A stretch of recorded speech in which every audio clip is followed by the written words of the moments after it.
અરવલ્લીથી સમાચાર મોડાસા ચોરીના મોબાઈલના IMEI બદલવાનું નેટવર્ક ઝડપાયું। મોડાસા ટાઉનમાં ચોરીના મોબાઈલ વેચાણનો પર્દાફાશ। એલસીબી પોલીસે 9 લાખના મોબાઈલ સાથે 4ને ઝડપી પાડ્યા। ચોરીના મોબાઈલ ખરીદી મોડિફિકેશન કરાતું હોવાનો ખુલાસો થયો છે। IMEI નંબર બદલી મોબાઈલ વેચાણ કરાતું। અમદાવાદના મુખ્ય આરોપી મોહમ્મદ હુસૈન ઉર્ફે તિલ્લી ઝડપાયો છે।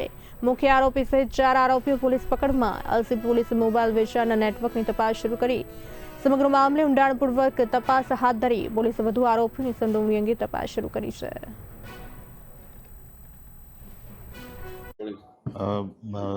અરવલ્લી જિલ્લામાં ખાસ કરીને મોડાસા ટાઉનમાં વારંવાર એવી રજૂઆતો મળતી હતી કે ચોરીના મોબાઈલોનું એક નેટવર્ક ચાલી રહ્યું છે અને ઓર્ગેનાઇઝડ વેમાં ગુજરાતમાંથી અન્ય જગ્યાએ ચોરીના મોબાઈલ અહીંયા કલેક્ટ કરવામાં આવે છે, એને મોડિફિકેશન કરવામાં આવે છે અને ત્યાર પછી એને બીજી જગ્યાએ વેચવામાં આવે છે।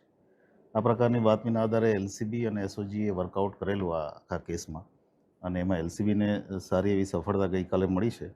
અમે ટોટલ 4 આરોપીઓ આમાં પકડ્યા છે। અત્યારે મુખ્ય આરોપી જે છે એ અમદાવાદનો છે, તિલ્લી કરીને, મોહમ્મદ હુસૈન ઉર્ફે તિલ્લી, કે જે અમદાવાદના અલગ અલગ એરિયામાંથી અલગ અલગ જગ્યાએથી મોબાઈલની ચીલ ઝડપ અથવા ચોરી એ કરી અને અહીંયા જે બીજો આરોપી છે